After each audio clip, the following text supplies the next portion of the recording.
Chapter 200 Young Women. The white-clothed young woman, although she appeared to be very pure, actually wore a solemn expression at this time, and her entire body was shrouded by an odd silver sheen. This caused her to appear even more mysterious. What surprised people the most was that the white-clothed males and females following her all appeared to be apprehensive. There weren't even any low whispers, and their expressions as they gazed at the young woman's back were that of reverence.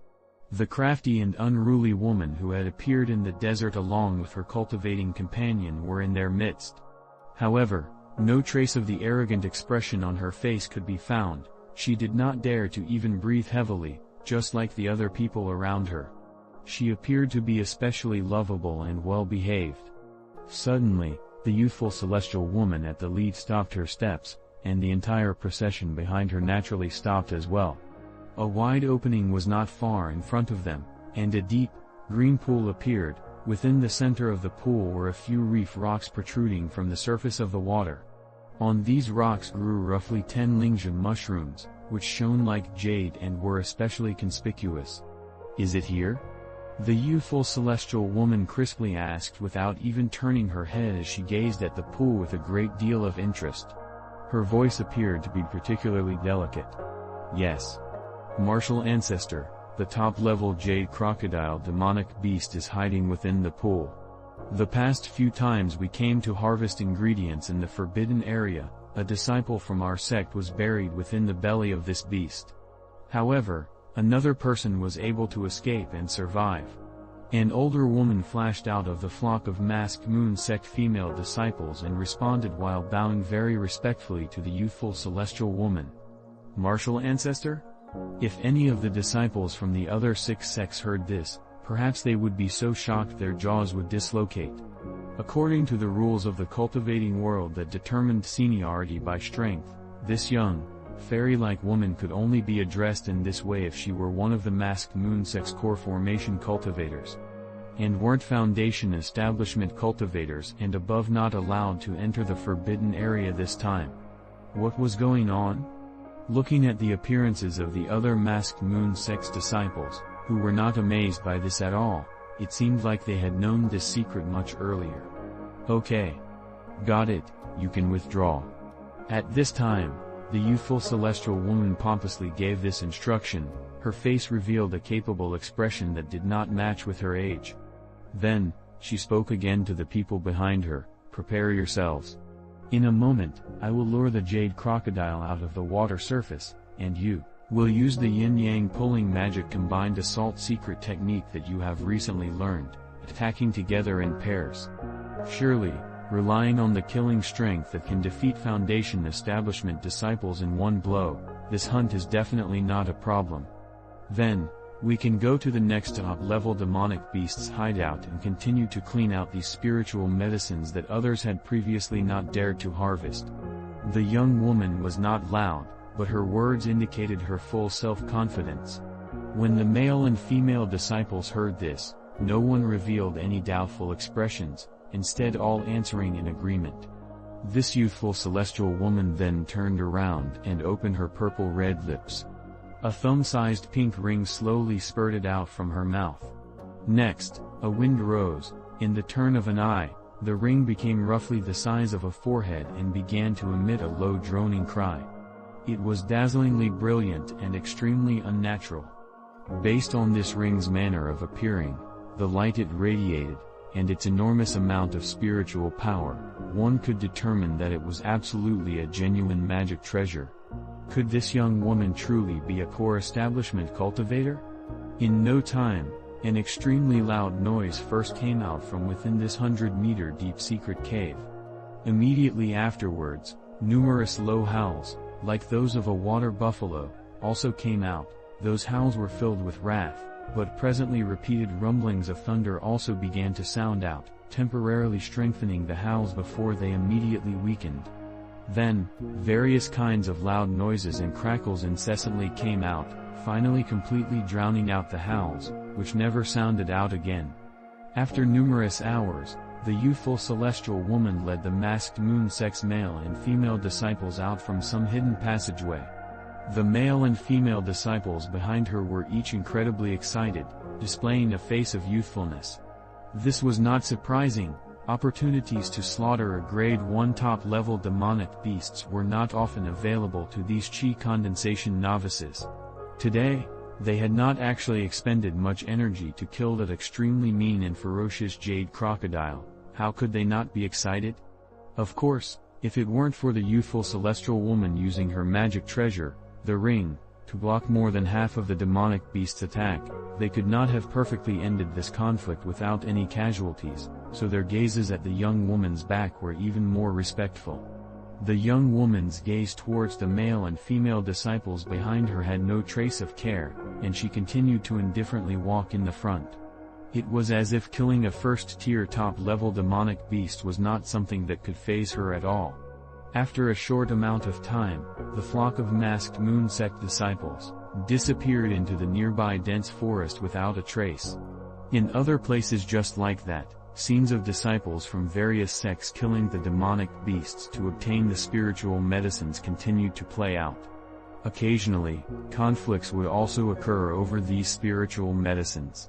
Strangely, however, people being killed in these conflicts were actually very few in number.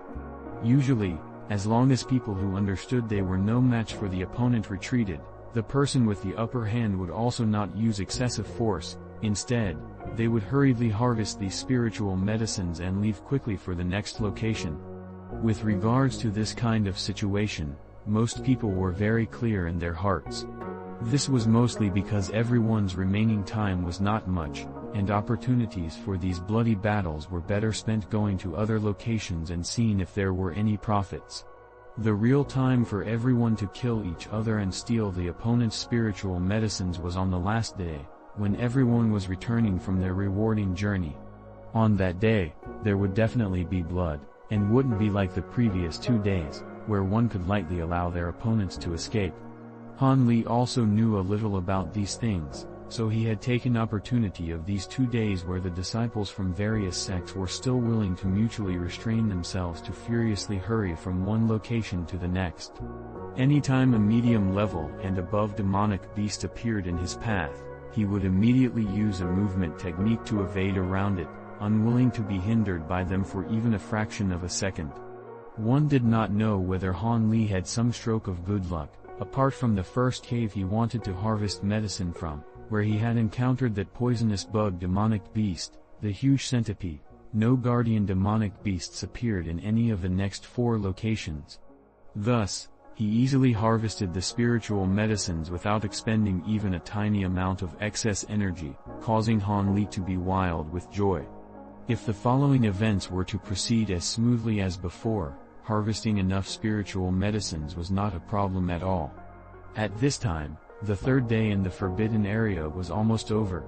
Han Li was currently leaping from treetop to treetop at lightning speed without stopping. Along the way, he had encountered 2 low level 8 demonic beasts, who disintegrated with a couple waves of his hand, having been completely broken apart. Now, Han Li was rushing towards his last destination of the day, a small stone temple near the peak of the mountain. Reportedly, there was more than one type of spiritual medicine and strange herbs growing in that location. The sky spirit fruit that he needed the most was also in there. However, although the time for the sky spirit fruit to ripen had yet to come, the few other kinds were all ripe for the picking. Thus, Han Li guessed that there would definitely be demonic beasts guarding them, and there was also a possibility that disciples from other sects could have gotten there earlier. However, Han Li did not care. He even looked forward to someone getting there before he did. That way, they could help him clean up his path, saving him from having to waste a few extra movements. In any case, this person would definitely not be interested in spiritual medicines that were not yet ripe. Right as Han Li was thinking all of these positive thoughts, the stone temple's shadow could finally be seen off in the distance. It indeed could not be considered big. But before Han Li could get close to that place, the sound of a fierce battle had already drifted over. Han Li's heart became happy. It seemed as if there truly was someone who would help him open up his path. Thus, his figure immediately contorted, and after a few flashes, he silently drew closer to the stone temple. In the empty space in front of the stone temple, there actually was not the scene of a wild male fighting a demonic beast that Han Li had expected to see in his heart. Instead, it was a black-clothed, barefoot, and square-faced man controlling a huge silver sword that was pressuring a slender, green-clothed woman to the point that she could not breathe easily. This woman's only defensive method was a silk handkerchief that shone with a yellow light, however, its surface was cloudy and pale. She had been completely suppressed by the silver sword to a disadvantage, and could only bitterly endure. Off to the side, the corpse of a huge red wolf and a white young eagle lay, having been split into two. The fresh blood that flowed from their bodies covered the ground, and the piercing smell of gore filled the area.